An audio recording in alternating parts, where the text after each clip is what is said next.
Tungod sa nahitabong linog diri sa mua mga kaatiyok, 6.9 diri sa among lugar diri sa San Remigio. Grabe daganang hinabang naabot diri sa mua mga dilata. Naglain ang mga tiyan na nila. Pero mga kaatiyok, sumban ra isda.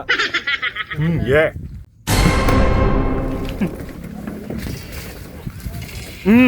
Kailain mang naong sa mga kailain mang naong sa panahon mga kaatiyok. Nugban mig isda kay napulaan na sila dilata kuno. So karon mga kaatiyok, napulaan naman sila dilata mga kaatiyok. Nagtapunog ko ng dilata dito silang balay niya. Okay, nagpalit na sa isda si Migo. Migo eh. Muna kwartahan ng mga Migo. Ganda man na ni Migo atong mga lamasers diyo. Sa tanang nitabang diri sa among lugar no diri sa San Remigio, salamat kay istanan ninyo nga nitabang jud mo kanamo, nagpadamo diri daghang kay mga dilata, mga bugas, mga tubig. Salamat kay istanan ninyo, amping mo kanunay. God bless. Kamar na to na. Migo basig apel na po ng tiil hato diya. Paman libre ko man. Suksok na yung mga lamasin mga agawon. Ibubod na ang Bombay, maahos, manasya, pates, asiti. Asiti, butang ang asiti.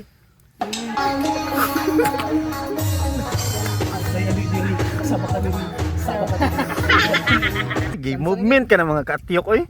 May ko na higot sa. Oh, magsapay na mga. Sponsored by Migo. At pagkalipas ng 24 oras mga kaatiyok ay medyo naluto na rin ang aming bangos mga kaatiyok. At si Dudong Alwin sa dre ay nag-prepare na siya sa ayos ng panabutangan ng coke.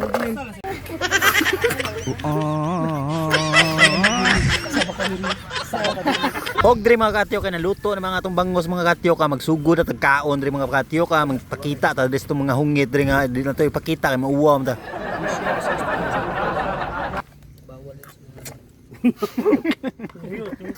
Kahilang ka namin.